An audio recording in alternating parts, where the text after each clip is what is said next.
Hello, welcome. This is a conversation on WAWTAR today with Emmanuel Charles McCarthy, Melkite priest in the Catholic tradition, a Nobel Prize nominee for his work on Christianity as nonviolence. And then recently he made a film about the meaning of Trinity. That's the actual name of the film. Check it out. Documentary talking about his work out at the explosion site of the very first nuclear test. He talks with me about Oppenheimer, about just war theory. That's how we got in touch. He's an important player in our world, and he's done a great deal in terms of figuring out, are Christians supposed to be nonviolent, as in pacifist? And he'll tell you exactly what he thinks about that. This on today's Conversations on Why Are We Talking About Rabbits? So am I calling you father on this podcast, or do you prefer Charlie? How do you do it?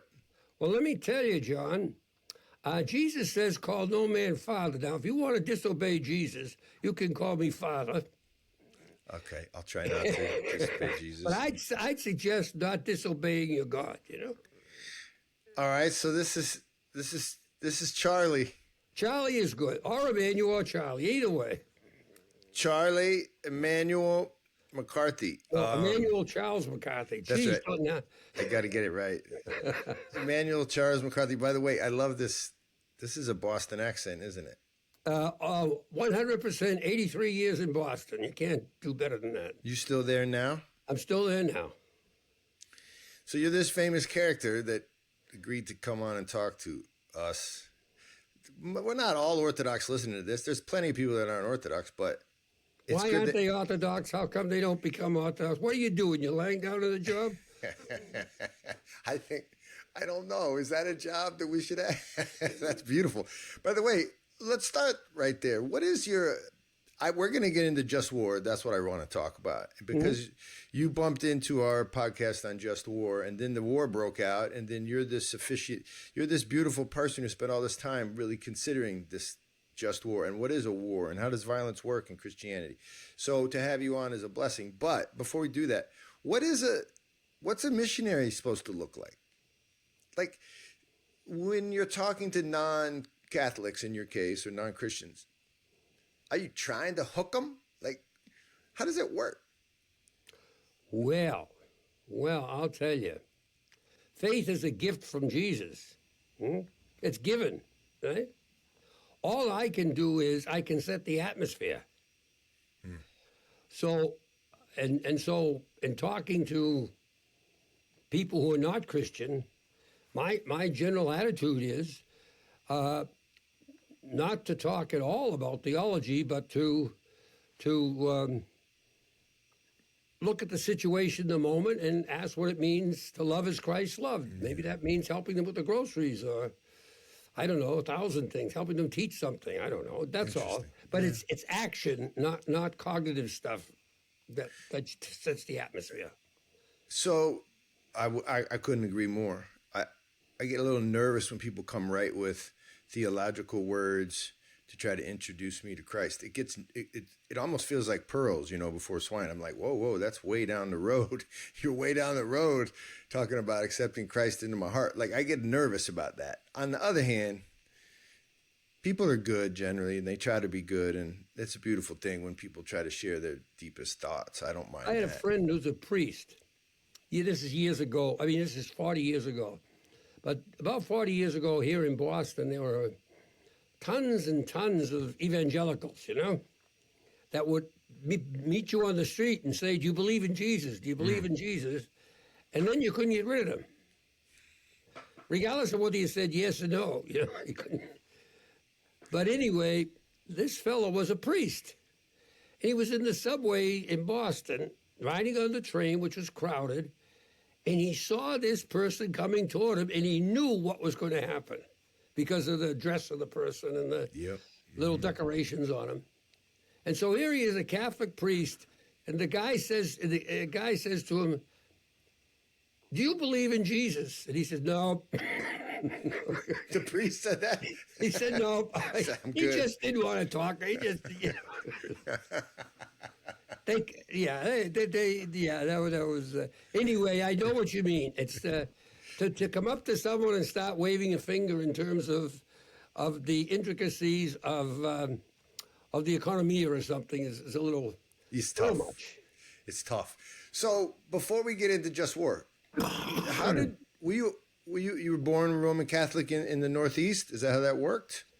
John, I'm Irish Catholic, 100%. I go right back to St. Patrick himself, Yeah. All sides of the family, all sides, father, mother, grandfather, grandmothers, everything, And so I was born and brought up an Irish Catholic in Boston in the 1940s, and I was all of the 1940s, and I was fully indoctrinated in that world. The Marines didn't do a better job indoctrinating the guys that come into them to fight the wars, than I was in that tight, closed Irish Catholic ghetto world, And there's nothing wrong with it. I'm not demeaning it. I'm just saying that's what I was. How did you get to become a Byzantine priest in the Catholic tradition? How did that happen?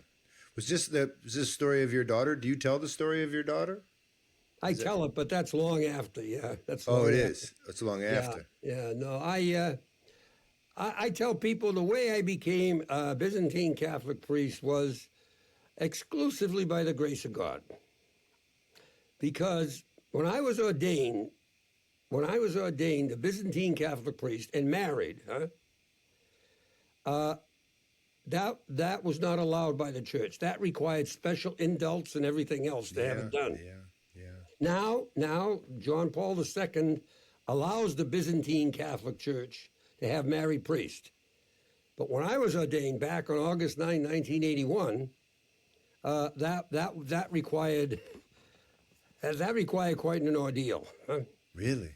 Okay. So I was ordained August 9th, 1981, but I had been attending the Russian Byzantine Catholic Church in Boston, which Cardinal Cushing set up after the Second World War, because there was in the general New England area a large group of all things Russian Catholics.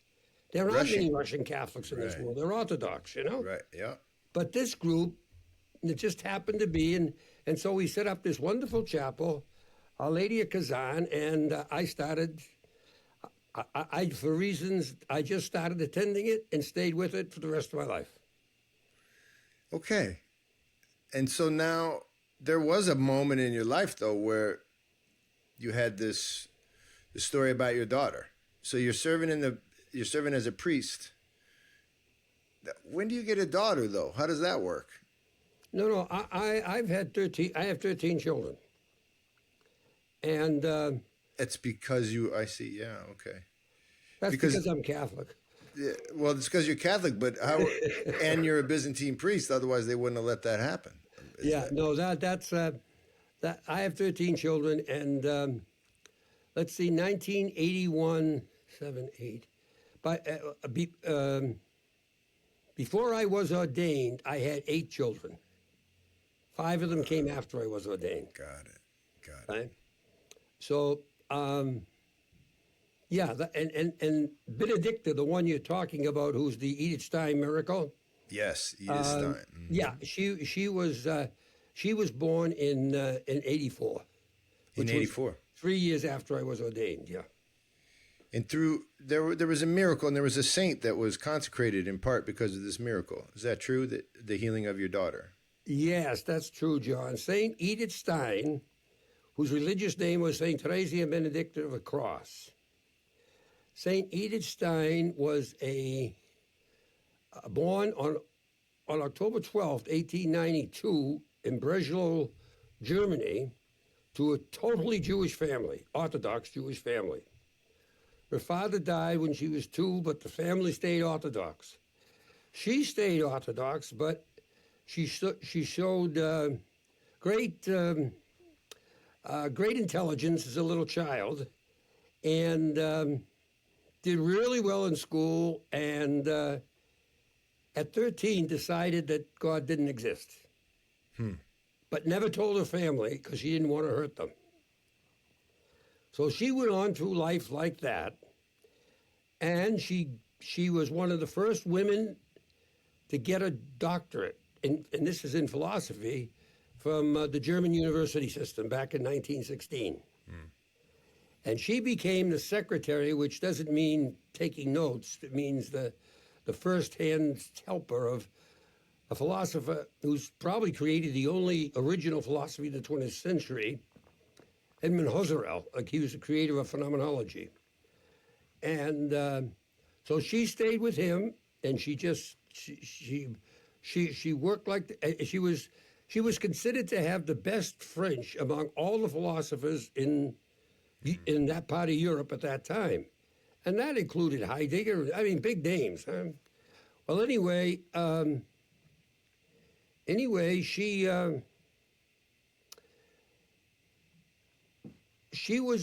went away on a weekend to visit two friends, and what happened was on that weekend, the two friends were called away for an emergency.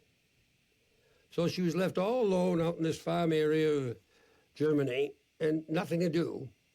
So being a person of intellect, she just started roaming through their bookshelf. And what she found was she saw a book that she had heard a lot about, but had never read and never had really interest.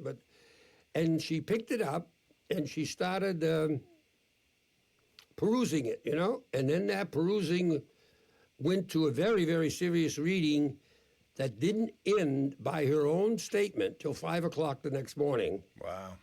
And when she closed the book, she said, these are her words, and she said them over and over again the rest of her life. When she closed the book, she said, "This is the truth." And the book was St. Teresa of Avila's autobiography. Okay. Now, I know other people that had that experience with that book. I never had it. I don't see it. But for some kinds of personalities, it is striking, huh? It's grace. And so she became Christian. And she immediately that morning, she went out and she went to a Catholic Mass for the first time, and she bought a catechism. Because even when she was an atheist philosopher, she lived by that the moment you know a truth, not the moment before, but the moment you know it, it's your duty to live it. And so she did that. She became a Catholic about 6 months later, and then she taught in a Catholic women's college. This happened in 1921. Then she taught to the Catholic Women's College until 1931. She got a job at Munster University, but then she was fired from it because she was Jewish. And at that point there, she became a Carmelite nun, 1933. Cloistered Carmelite nun in the old order. Wow, I did not know this. And then that's 1933. And so she lived as a Carmelite until in Cologne, Germany until 1938, when the Carmelite order said she had to move to Echt, Holland, to a Carmelite monastery there, because the intensity of the anti-Semitism in Germany was threatening the Carmel, So she did move, and she moved to Echt in 1938, and she did, by the way, during this time, that is the time she was at Echt, she did publish some extraordinary writings. One is called in Phenomenology and Christianity, called The Science of the Cross. Another is Finite and Infinite Being. But the thing was, John, that when she moved to Echt, she was there in July of 1942. And in July of 1942, the Catholic bishops of Holland issued universally a statement that every priest had to read from the pulpit, which was a denunciation of the anti-Semitism and especially the sending of Jews out of the country who were citizens. 2 days later, the Reich Commandant of Holland, it was under German occupation, he ordered that every Catholic who was a Jew at one time be picked up. Yikes. So she was picked up right out of the convent, 5 o'clock at night. They came to the door, banged on the door to her. She was brought to a holding camp in Westerbork in Holland, and then that's on the 2nd, and on the 7th, she was loaded on a train, arrived at Auschwitz on the 9th, and was immediately gassed. That's the story. So,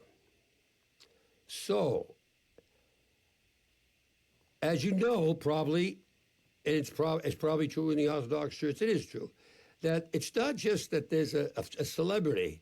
The question is the quality of the spiritual life that the person has lived. Mm-hmm. And so there was about 25 years of investigation. And every place they looked, this was a quality person. Quality person. Those Catholics, they love to do their investigations. We're not I'm so good at that. They don't let a sin go by, you know. That's their strong suit, sin. Anyway. Do some research. What they found, for example, what they found was when she was at Westerbork holding camp, before she went to Auschwitz, after she was taken from the Carmel, there was a man there by the name of Julius Levin, Jewish man, and he was, just as some people do, he was writing in a notebook what was going on there. And most of his writing was about how atrocious the misery and the suffering and what was going on. But he wrote in just a little speck of a paragraph in the notebook, but there is one here, a Catholic nun named Theresia Benedicta, who is going about very calmly washing the little children, combing their hair, and comforting them because they're terrorized. And that's the kind of thing that she was. Anyway, she was killed on August 9th, murdered on August 9th, 1942. And so that's the way it was.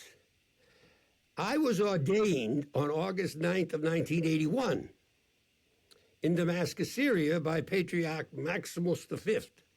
Mm. And wait, what jurisdiction? That's Melkite. Melkite. Byzantine Melkite. Byzantine Catholic Melkite. Got it. And he's the patriarch of the whole Melkite Church for the world. And anyway, I was ordained, and then 3 years later, in 1984, I came across the fact that Edith Stein, I didn't know who she was or anything else.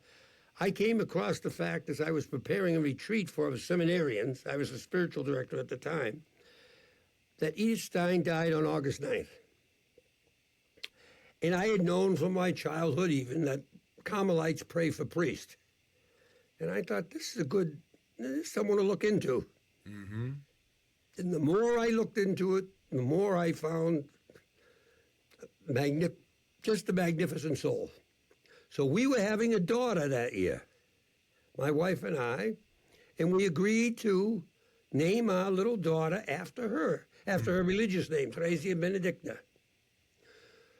2.5 years later, when she was about 2.5, she took an overdose. That is, not intentionally. She thought it was candy because she saw the older children taking some aspirin that was hidden away, and that was too much of a temptation. And she took a 19 times overdose of Tylenol, extra strength Tylenol. And she was she was dead for all practical purposes. And she went into hospital on March 20th of 1987. And My wife and I were in there for 4 days, and it was excruciating, just excruciating. Everything the doctors told us was, this is terrible. But anyway, as it turned out, that Sunday, which would have been the 22nd, I had 6 months earlier agreed to give a retreat on gospel nonviolence in North Dakota. So the question was whether to go and give the retreat or to go with my dying daughter, because she was dying. There was no ifs and. And so I walked into the room the night before it's the truth. It's all in the documents and everything else. I walked to my bedroom after coming from the hospital. It was about 11 o'clock at night. And there was a book on the floor, and I picked it up about to throw it away. It was open on the floor. I picked it up and then I looked at it. And it was Teresa of Avila's Way of Silence, I think it was. One of the ways, one of the books she wrote. And anyway, that's not important. What is important is, just as I looked at it, it's like a line in big black print jumped out at me, but it wasn't in big black print. And the line read, "You take care of my business, and I'll take care of your business." Really? Jesus is talking to Teresa of Avila, who's the greatest mystic in the history of the church, Catholic Church. And this is what he says to her as she's complaining to him about how bad things are going. He's saying, take care of my business, I'll take care of your business. And with that is a little bit of touch of hope, huh? I went out, gave the retreat in North Dakota. Here's how it went. When the retreat was over on the 24th of March at 1 o'clock North Dakota time, that's the first time that I told the retreatants what was going on. Oh, you kept it. Okay. I kept it because it would have changed the whole Exactly. tenor. Right. So the next thing, so what happened, John, is I come home and I find out Benedicta's all better. She's healed. She's healed. And no one can account for it. I go to see her the next morning. She's out of the intensive care and everything else, and she's sitting in a regular room in the hospital, just reading a book. Oh. So, after you went to take care of your business. God's business in North Dakota, the nonviolent Jesus. That's right. That's right. So then, John, she left the hospital. They kept her for 6 days trying to figure out how could this be. Because the last time I was in the hospital with Benedicta, the doctors told me that every indicator that they had was her liver was dead, her kidneys were seriously dying, everything was off, her blood.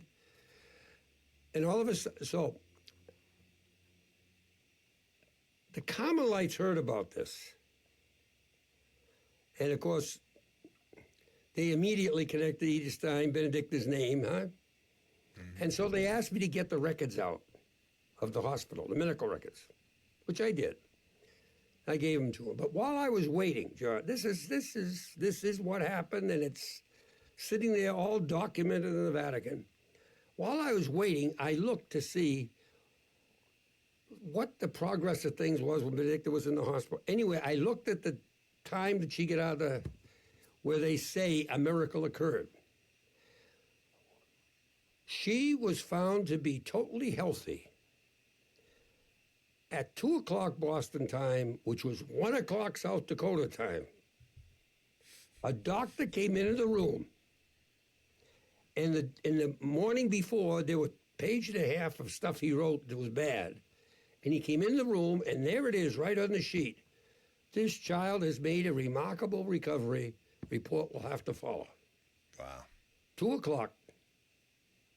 So then the Carmelites took it, and because Edith Stein was a martyr, she only needed one miracle for canonization in the Catholic Church after all the investigations. And so they brought this to the Vatican dicastery that does this sort of stuff, and the doctor who's Jewish, Ron Kleinman, head of pediatric intestinal stuff in Mass General and Harvard, he went and he testified, and Jewish man now, he told the Vatican medical team there, about 15 doctors, and he went out and he brought all the material papers with him and showed there was no possible way in known science that this could have happened. Now, if it was a Catholic doctor that did that, they might say, yeah, it's a setup, Yeah. But it's a Jewish doctor for a Jewish nun. He's reporting what he saw. That's what he did. Why do you think the modern world, I mean, we could talk about why they reject that. I want to get to just war, but why does the modern world reject the story? Like, it's not, miraculous things happen. What would be the explanation for the secularists there? Just something in her body was able to fight those molecules and those illnesses off? I guess for me, the question of it is so fascinating. Like, we're inclined to, everything's a question, right? Everything's skeptical. Is that what's happened to us in the modern world? We're taught to be skeptical. It's like a part of our being. Well, I'll tell you, John, the skepticism is the product of superficial consciousness development. Consciousness, not conscience. We live superficial lives. On the surface, there's nothing underneath the surface. There's no questions about why is the surface even here? Where did it come from? Etc. All that is, all that the concern is a practical utilitarian consequentialism. How do I get things done for tomorrow? And if I'm successful at that, that's it. But don't you ever, you must have as a person of faith, but tomorrow is death on some level, at some point. I mean, just nihilism creeps in at that point for me. If I tried to live that way, I'm telling you, I would want to live all the way that way. I would have many more women. I would have, you get what I'm saying? Like, how does someone stay in the superficiality? That's what I don't understand. Maybe it's just because, I don't know. My parents were those parents. You stay in the superficiality. You stay in the superficiality by entertaining yourself. Entertainment is the road to superficiality. That's what it's meant for. We all know if you want to make money in this world, go into some form of the entertainment industry. People will pay anything to escape looking at reality seriously. Not just for the reason you said, but that's one reason, death. But there's a lot of reasons, in terms of what I really am, what sin on that. So no, it's better to stay right at the superficial level, and be worried about the Red Sox. I like baseball. That's my problem. I do too. But it's not an elixir, right? So then, somewhere in your life, that kind of attitude right there, it was applied toward the idea of war. Because, I mean, you've done a lot of work on this. You were nominated for a Nobel Peace Prize. So, that's right. So, nonviolence, pacifism, help me out. A Christian can and should be a pacifist, or a Christian is a special kind of pacifist, or a Christian can use justified violence? Where do you stand on this? Oh, well, okay. First of all, and we'll get into Bishop Barron. I want to talk about him too. So, first of all, I don't use the word pacifist, because pacifist came into the human language in 1880 in France as a word, first use of it. It meant the rejection of war. The first time it was in the Oxford English Dictionary was 1910, and it meant the same thing, the rejection of all war. Jesus doesn't reject all war. He rejects all violence, including internal violence where you just plan to hurt people or hate people. Or Jesus doesn't just against it. He says just the opposite. In the face of it, you love.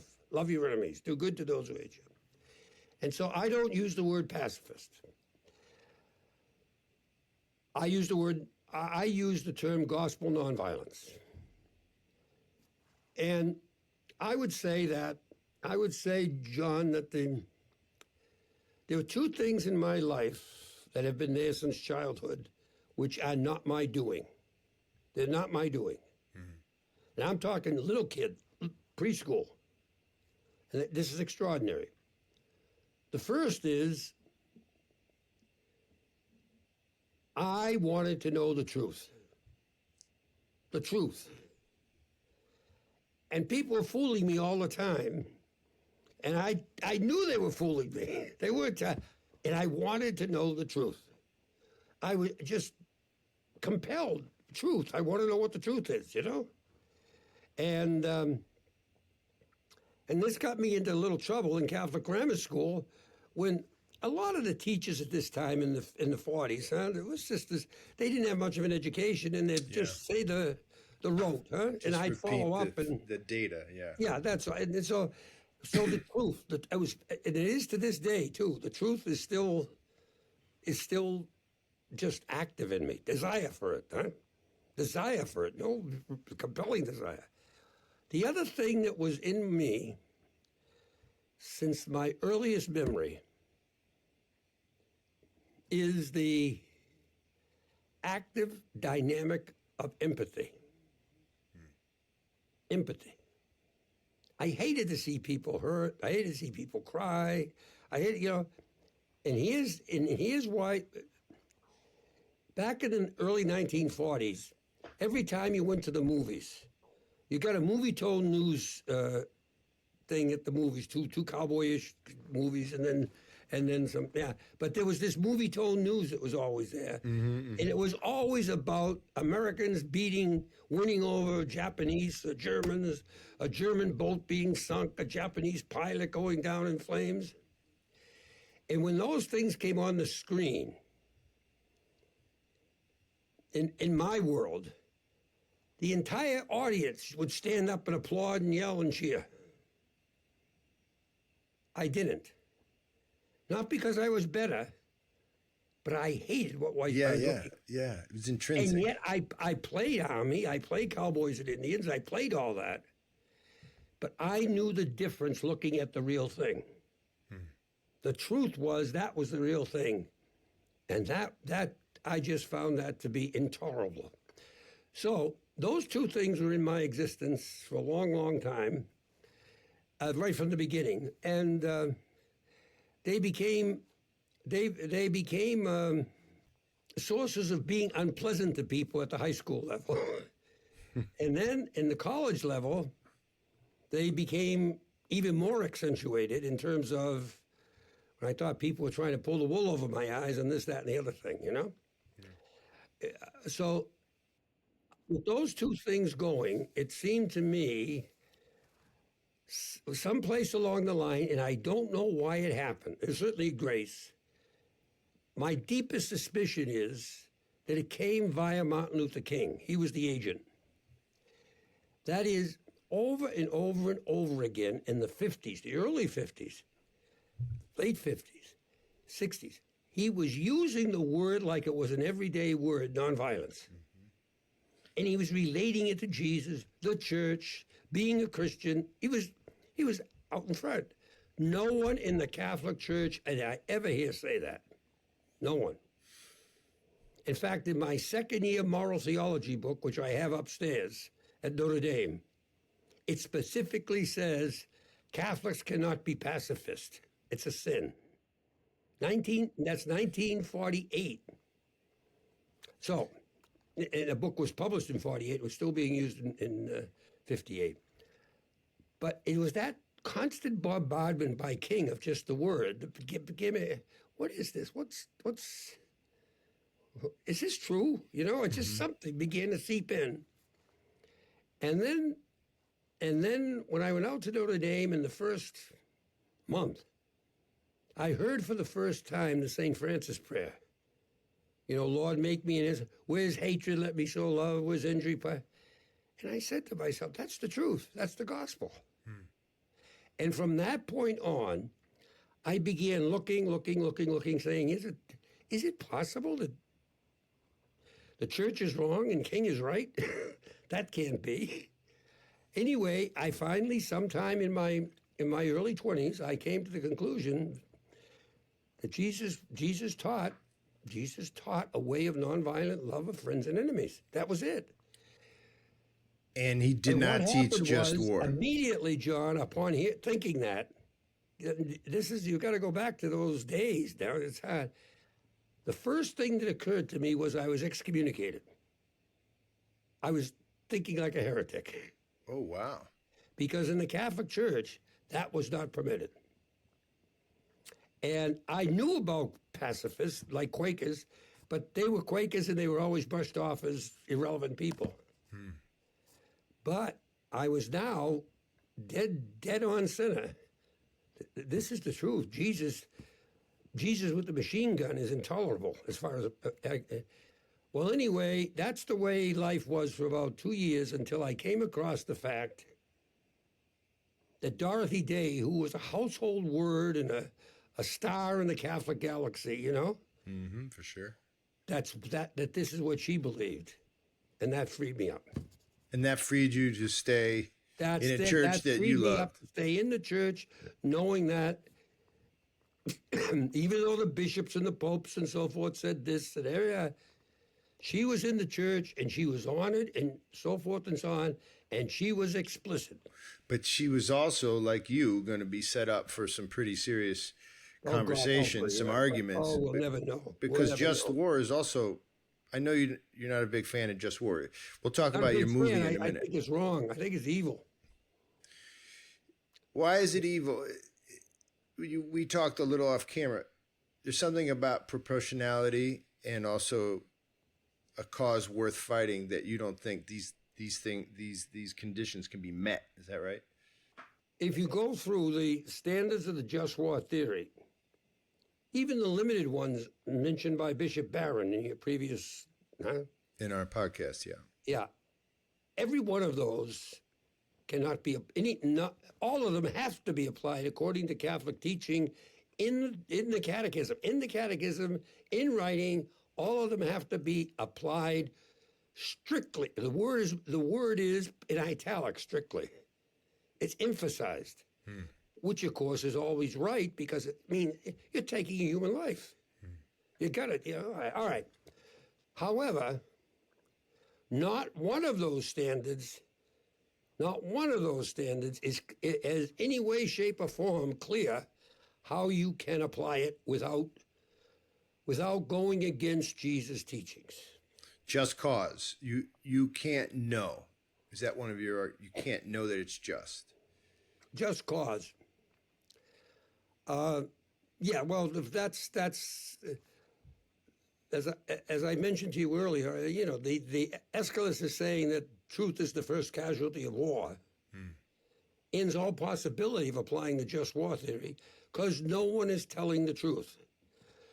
How many people knew? Certainly not my parents or anyone of my parents. How many people knew of Winston Churchill and Roosevelt's shenanigans, setting up the Second World War during the 30s, preparing for the Second World War during the 30s.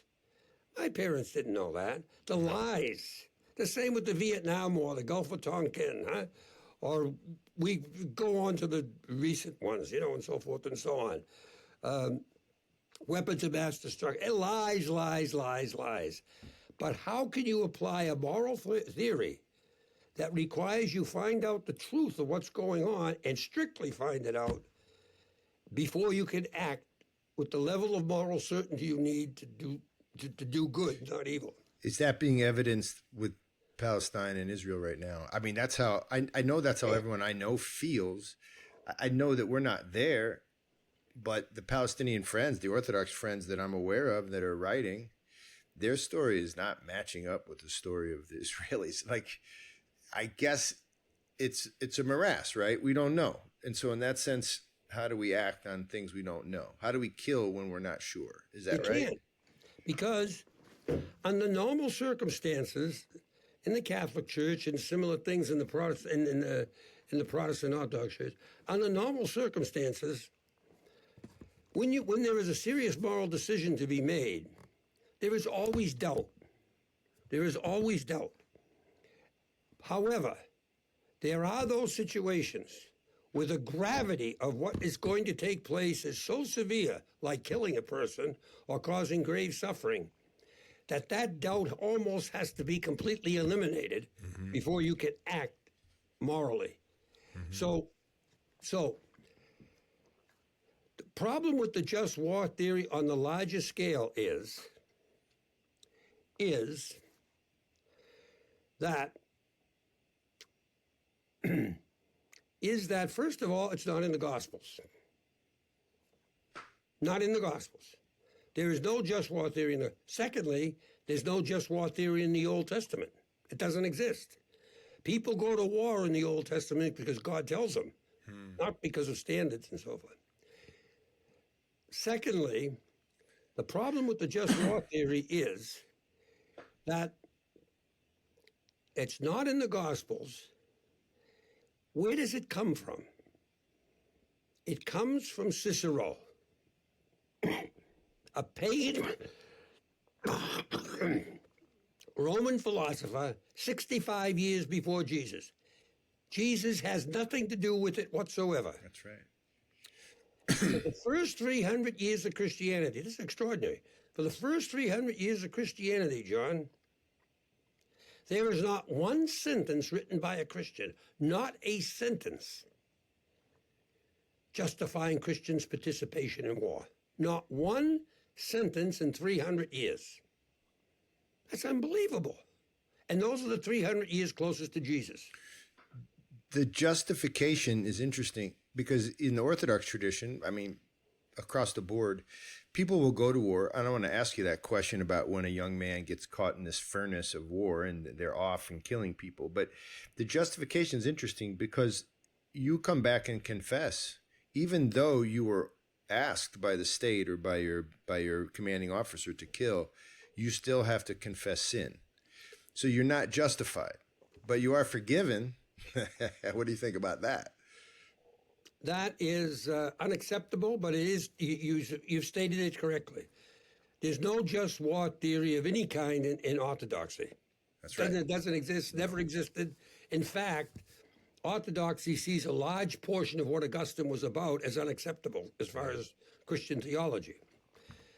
However, when you go and commit sin with the hope that you're going to be able to go now and at a later date and get God's forgiveness for what you are now intentionally doing, instead of struggling to love as Christ loves now, that's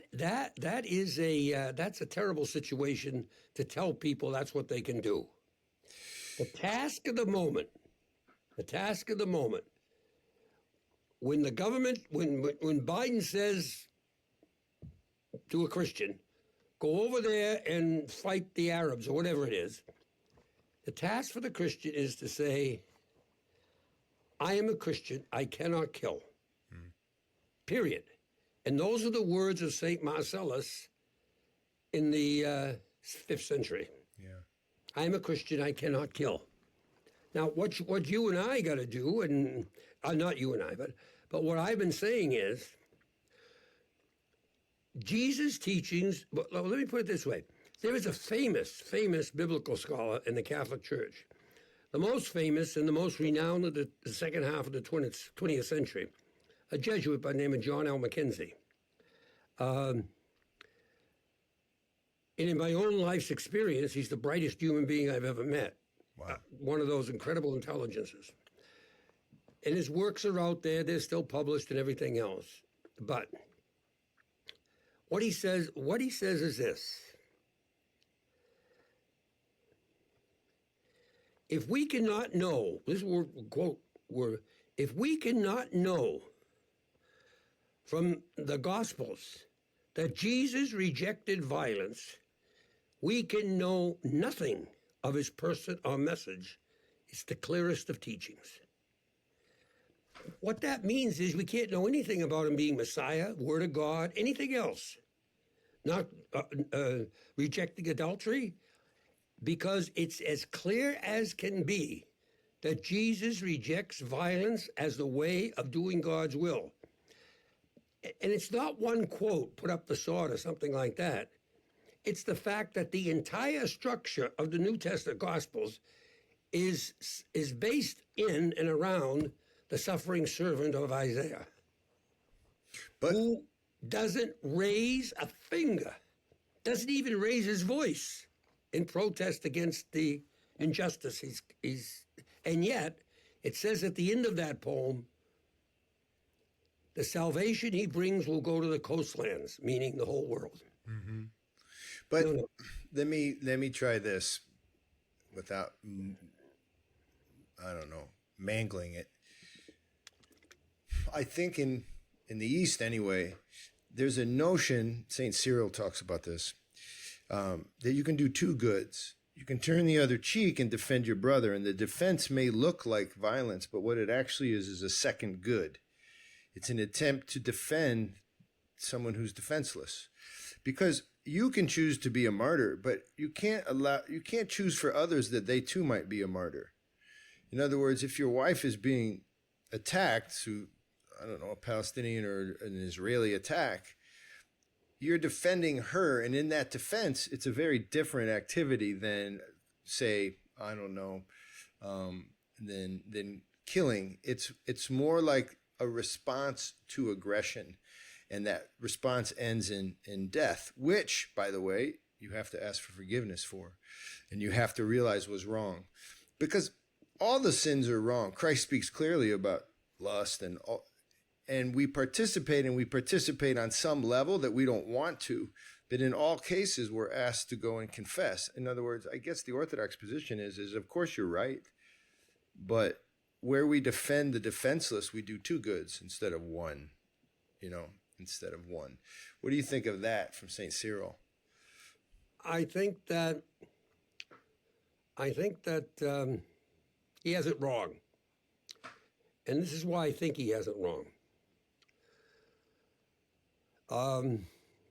Now, don't forget, he would not argue that he didn't sin. I know. He's arguing you can make the choice to defend with violence, let's say. Right, with violence. Yeah. Okay. So, first of all, one has to go and look, where in the Gospels does Jesus say that? Too much of the Catholic Church and the Orthodox Church, where they go back to the fathers, and they just don't go to the source, the foundation, to see if what this father is saying is consistent with what Jesus is saying. And I wrote a rather extended paper. I don't know if you can look at it on my website and so forth. We'll include it. We'll link it. An extended paper on the father of Byzantine theology, Maximus the Confessor. Oh, we love him, yes, very much. And Maximus is absolutely clear. You defend against evil with love. Yeah. And by love, he means modeled on Jesus. Therefore, Jesus comes into this world to defend people against evil. Jesus just doesn't lay down and let evil run over him. Right, that's the question that I think many people want to ask you. You can't do it. That's not human. That's not what Jesus does. The question is not whether one defends against evil and tries to protect against evil. The question is what means are available to the baptized Christian to do that. Okay, so what tool belt? Means have to be consistent with loving as Jesus loved.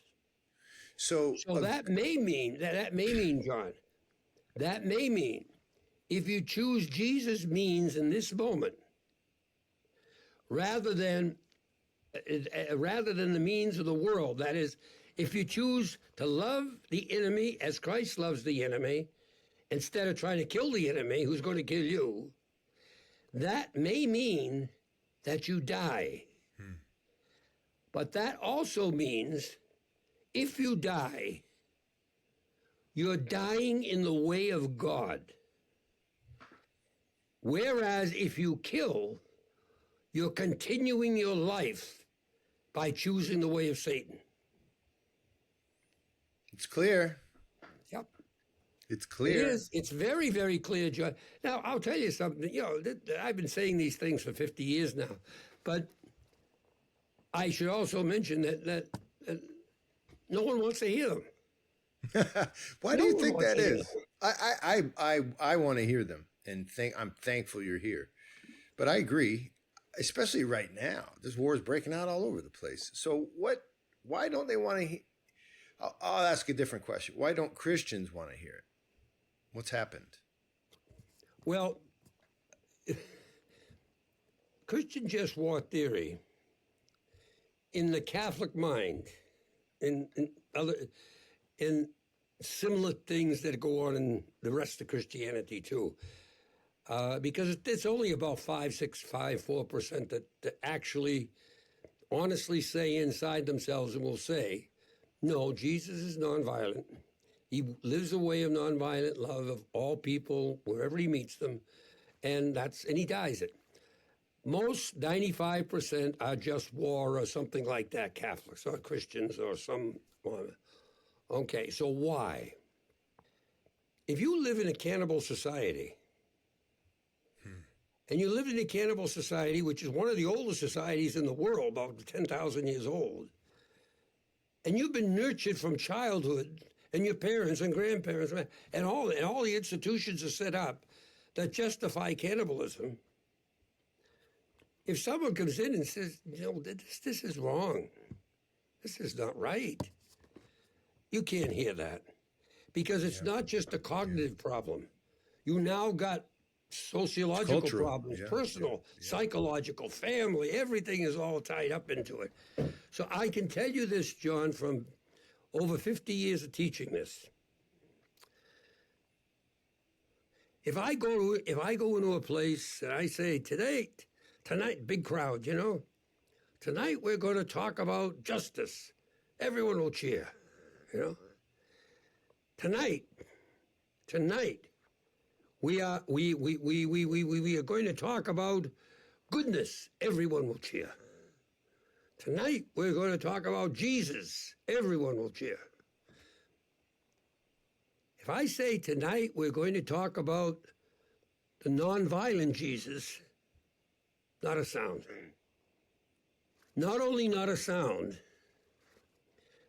a friend of mine, a minister, Elvin Kilpatrick, in Jackson, Tennessee, he was trying to figure out how to get ordinary Christians and ordinary churches to just think about this, maybe do some reading. So for 2 years, what he did was, on Sunday, he would walk on the public sidewalk outside the churches of the various denominations, Catholic, Protestant, you name it, a different one every Sunday. And the sign would just say something like, Jesus says, love your enemies.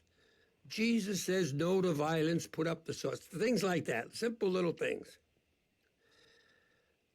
John, for 2 years, he experienced Sunday after Sunday after Sunday hate and vitriol from people coming out of church.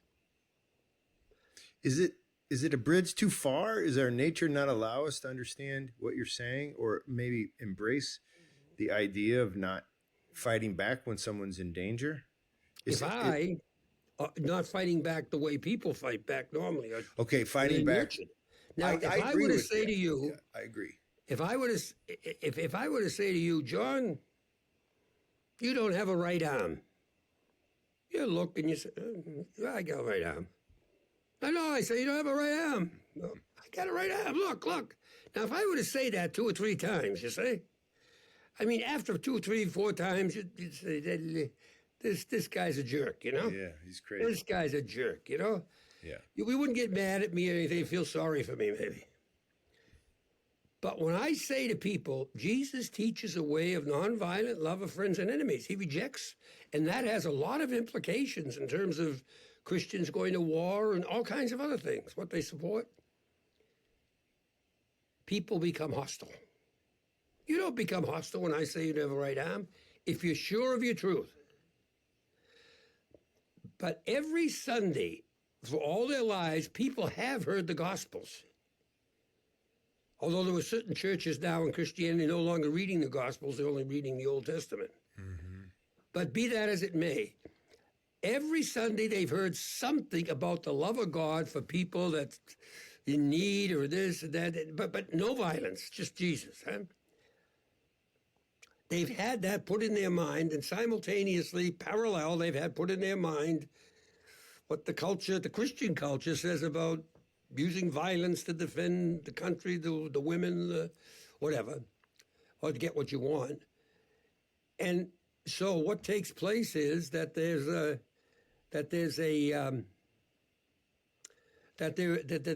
an internal contradiction that people don't want to live with, and they resolve it by just saying,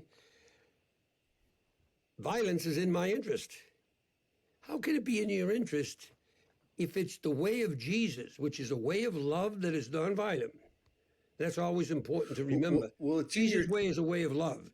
It's not, the nonviolence in Christianity is an adjective. It's not a noun. It's nonviolent love. With Jesus, if Christ-like love is the way to eternal life. Yeah, there you go. What, Lord, about you? What do you mean it's in your interest to do this? And so when I gave a talk a few years ago at the University of Notre Dame, and under the altar, every church has an altar stone. And the altar stone is a stone in the altar that has within it, at the time they build the church, that has within it the relics of some saint. Mm-hmm. Okay. So Notre Dame happens Catholics, to have, you guys still do that, right? Do you still do that in the Catholic Church? Still in the Catholic Church, yeah. And so in 1872, a priest brought a relic of St. Marcellus back to Notre Dame, put in the altar, and there it's been all those years in the main altar at the University's Basilica. Well, anyway, I gave a talk at Notre Dame a few years ago on a family values saint. That's what I titled the talk, a family values saint. And I talked about St. Marcellus. Why? Because the Romans were like any other government. They knew that if you want to manipulate and move people in your direction, don't just attack them, attack the family. Attack the kids, attack the wife. And so St. Marcellus not only died for being a Christian, he wouldn't go in the military. He wouldn't pick up arms. He wasn't alone in the ancient world. But his family they took and killed. And therefore, he's the family value saint, because that's what it means to be a family value saint in Christianity, to place eternal life over a momentary extension of temporal life. We have Saint Sophia and her daughters. I don't know if you know those stories. That's their pre-schism. They tell that same story you just told. Mm-hmm. Yeah, there are all these contradictions. I'm fascinated with. For me, I became Orthodox, and I was like you, and my daughters are like you too. They have an inclination toward empathy, and I think I was always seen as sort of weak with other guys that way. Like I would, be giving my jacket to the little cold homeless guy or something, and I was that person. But I never could understand how a Christian could not be a quote a pacifist. But in Orthodoxy, I think your bar is right and correct, but also it lacks a certain type of pastoral reality, which is we don't ask the same things for other sins. You see what I'm saying? It's like, I agree with you. You should not lust in your heart. And that's right. And that happens and we know it. And that person has sinned and they have to go and they have to confess. The thief, we're tempted in many, many ways, including in a way to strike our brother. But striking our brother on behalf of someone else who's defenseless, I'm with you. You're getting a weak person trying to explain. Why don't you just put it in terms of defend your brother by absolutely, positively, internally in you, be willing to lay down your life for him? but not What does it take look life. like? So can I tell you a quick story? And then I want to ask you about Oppenheimer in the movie. Quick story. I'm in my house. It's a little house. It's down in Florida when we lived in Florida. My girls are in there. They're young, like 5, 6, right in there. And we got a big Great Dane. And my dog is acting crazy. There's something going on in the backyard. And so I want to see if this scales down from World War I, Israeli, down to my backyard. Yeah, so, right. Absolutely. So I take my dog. I'm like, what's going on? And we go out. It's a big Great Dane, 150-pound great dog. And rah, rah, rah, rah, rah, rah, rah, rah. And then somebody has jumped over the fence into our yard. It's dark. It's night. And is running across the yard and trying to jump over the other side of the fence. And my dog is ready to tear them apart because out of nature, and my nature is to weirdly let the dog tear them apart, but I didn't. You animal, you animal. I didn't because I went back inside. I watched him. I sort of ran at him and yelled, but I didn't let the dog go. And then he jumped over. And I learned later he was probably a guy doing drugs down the street and trying to get away. Something. Went back inside. Here's my story for you. And I want to hear what you say as a pastoral person. As I went inside, my wife gushing. She heard me yelling. She was so happy. She was inside with her children and she was so thankful. And she gave me a hug and she said, thank you. And not thank you, but she was like, that was great. Yeah. My daughter comes out. My 6 or 7-year-old daughter comes out enraged. What was that about? I said, there was a man back there. She said, you sounded so angry. I said, well, there was a man trying to break in. She said, that's not how a Christian acts. She's like 8. Yeah. And my wife and I looked at each other. And to this day, we still both don't understand fully what was right about that because it feels like one of those paradoxical Christian moments where there's two rights and two wrongs happening at the same time. I don't know. What do you think? There can't be any right, John. There can't be any good that is not consistent with God's will. And God's will is totally and definitively presented in Jesus, his words and deeds in this world. There's no two goods if you're going against God's will. There may be two goods in the sense of what I'm saying is good, and but as far as doing good, and only God is good. As far as doing good, it's either God's will or it's not good. And God's will for the Christian is me. He wants me to do something. That brings me to a point you just mentioned before your story. Your story was to scale this down a little from war, back to my backyard. No. John, the real moral issues, war is not a moral issue. The state is nothing. It doesn't exist except as a concept. Morality exists only where there is a personality that can choose between right and wrong, good and evil. Mm-hmm, mm-hmm. A state can't do that. A war can't do that. What can do that is people under the cover of a state or under the cover of war say that they're doing this or they're doing that because it's war. That's their excuse.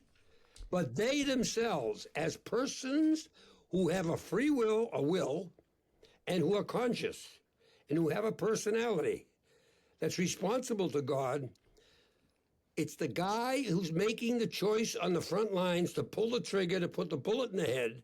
He is making a choice. Yeah. There's the morality or the immorality of war. The same with the guy in the White House who's sending people over to burn people, with flamethrowers, etc.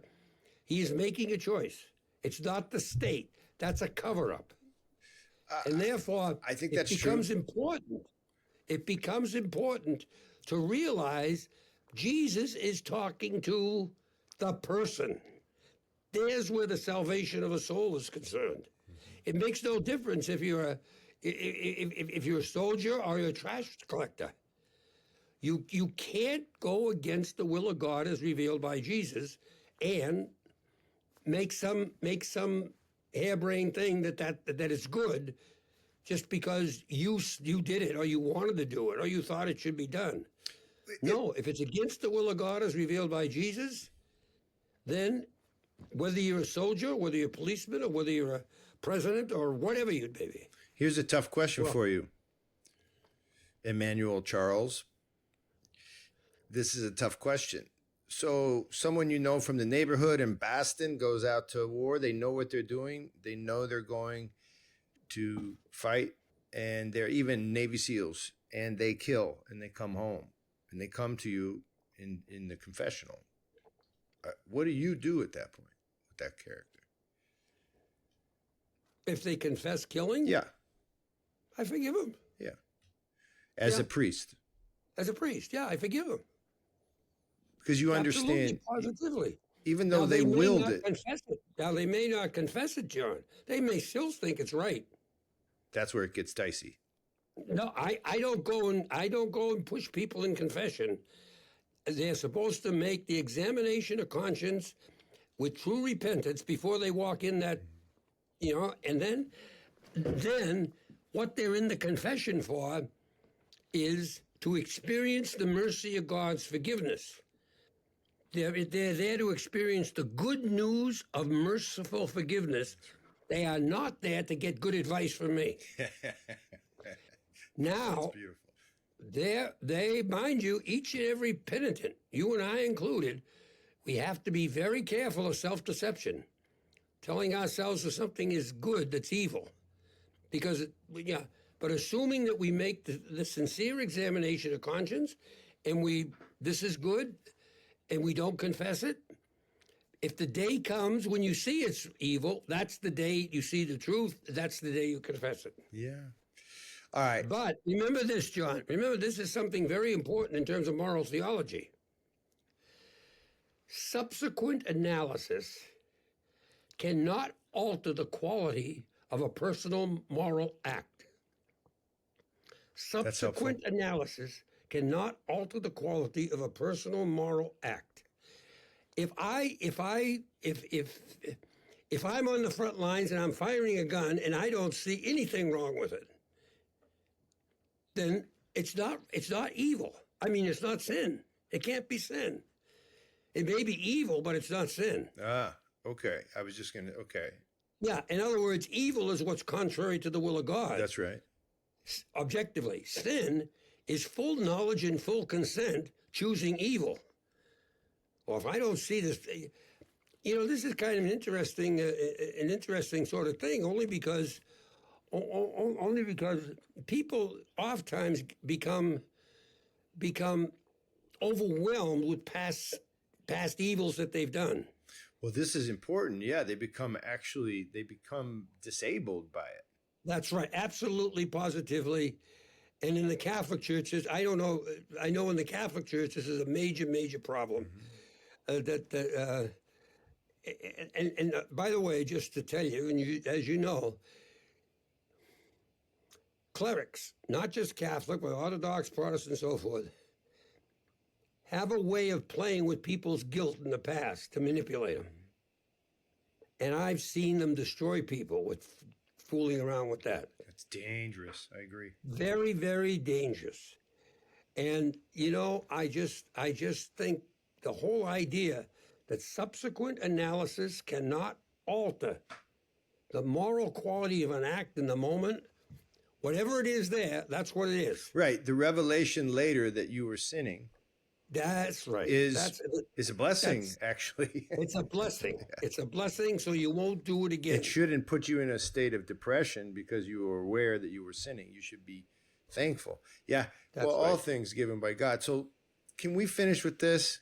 Will you tell us, you made a film, The Meaning of the Trinity.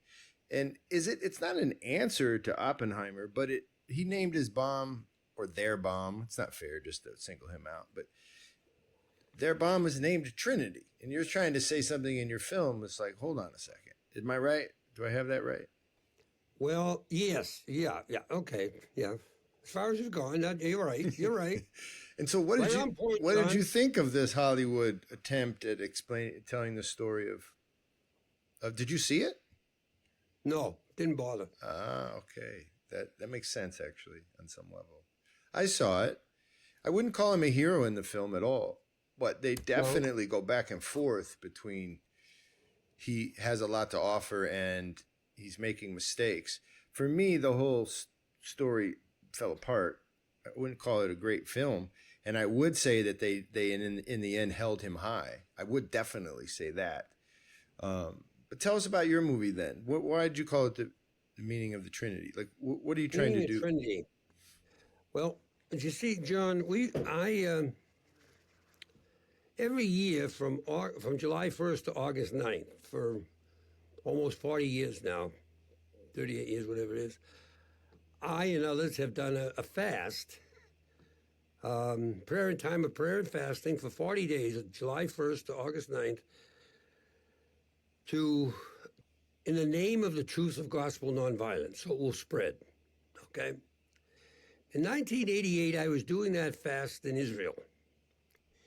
And on July 16th, which in the Catholic Church is the Feast of Our Lady of Mount Carmel, I went up to the mother house, if you will, of the Carmelites, which is on Mount Carmel in up south side of Haifa. And I went there and celebrated Mass, is a big deal and all that with the priest. Very, very nice.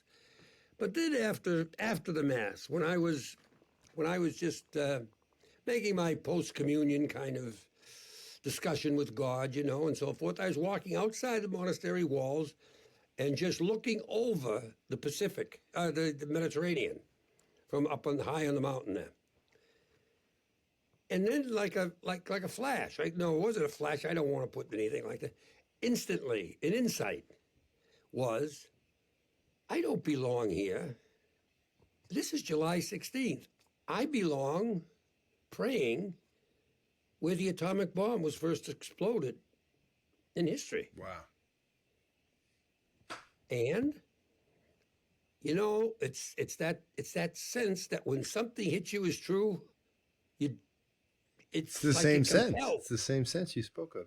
Yeah, so I went back home and figured out all the stuff where it was exploded at Trinity site and figured out how to get out there on July 16th for the sole purpose of bringing to that event, to bring good out of that evil event. And what's the good we were bringing? Prayer for forgiveness for the people that did it, and prayer for the people who were hurt by it. It's beautiful. That's all. Nothing more. And so on July 16th of 1990, 7 of us went out there. We got a little tent and we were there for 24 hours and Mass and a few other things. And, we just prayed, mostly in silence. And the understanding is, John, that prayer, it's love that saves. Love saves. But prayer is a form of love. If I just say the Jesus prayer for 5 seconds for someone's soul, Lord Jesus Christ, Son of the living God, have mercy on John, that's love. Because I've used up a piece of my human time in order to care for someone else, right? And therefore, prayer is love, and love saves. It is the salvation reality because God is love. Christ like love. Okay. So we went out there and we did that the first year, and over the years, since 1990, people have come, more and more people. Sometimes there's been hundreds there. Sometimes there's been 5 or 6. But the issue is we go there to bring good out of evil, to bring love where evil was placed. And we've done that now for all these years, right up until this year. Now, this movie, The Meaning of Trinity, is based on the fact that You know, when evil thinks, and I'm talking Satan here, when evil thinks it has completely conquered,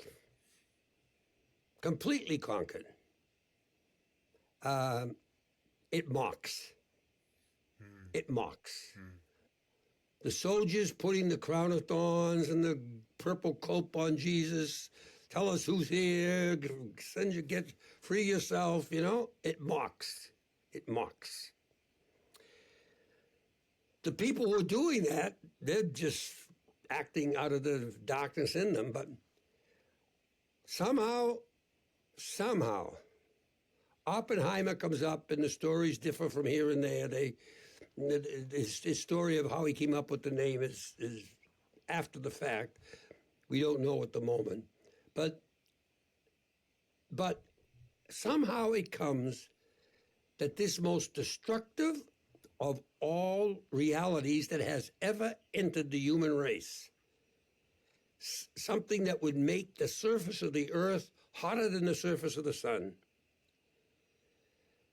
and something that was going to send out destruction, not just for a moment or a day, but for decades into the future.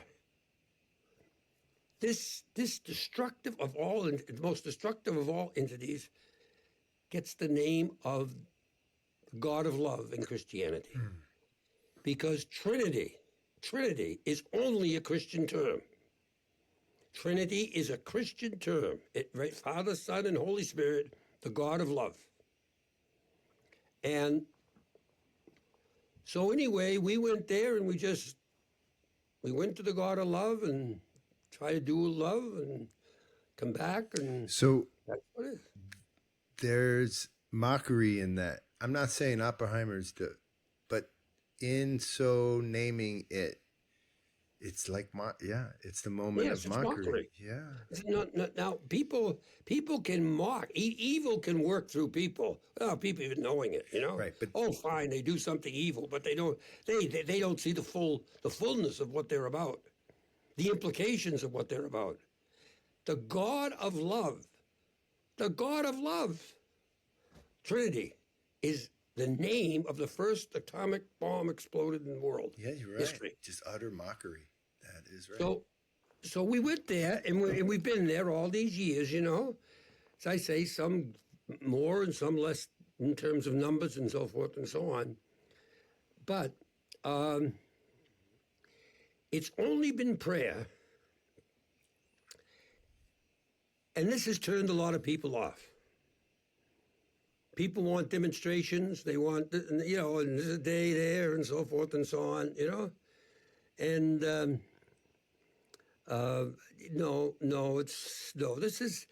this is bigger than. We have an icon just for that, Our Lady of Mount Carmel and Trinity, which we use. And we have you take it out. Oh, beautiful! I saw it in the film. Yeah. Yeah, every year, and it's and when you see the icon. And when you see the icon, what you see is, as has to be the case, it's not just Mary, but Jesus in the arms of Mary. And Jesus is looking at Mary, and Mary's looking at Jesus, but Mary is looking past Jesus to an atomic cloud that Jesus is being crucified in. The world, what happened on Golgotha, that is Satan reigning to kill and maim, and happen here, lies. So we, people will say it's not doing any good. That's another conversation about. Let's have it sometime. That's great. We will have it sometime, John, about why these little deeds of Christ-like love are determinative of human history and life and eternity. You know, I like when things happen that others might call serendipitous, but how you came into this world and how your friend connected us, and now this conversation, it's like you're saying with prayer. There's something else that will reveal itself. There's something good about it. I'm real thankful to have you on today. You We don't have to figure it out, think. John. Yeah, we should figure it out. We should. That's my problem. That's why I got this big forehead. I got to stop trying to figure everything out. I do. I'll come. I travel a little bit in my journeys to do this First Things work. I'm going to look you up in Boston. Can we be friends that way?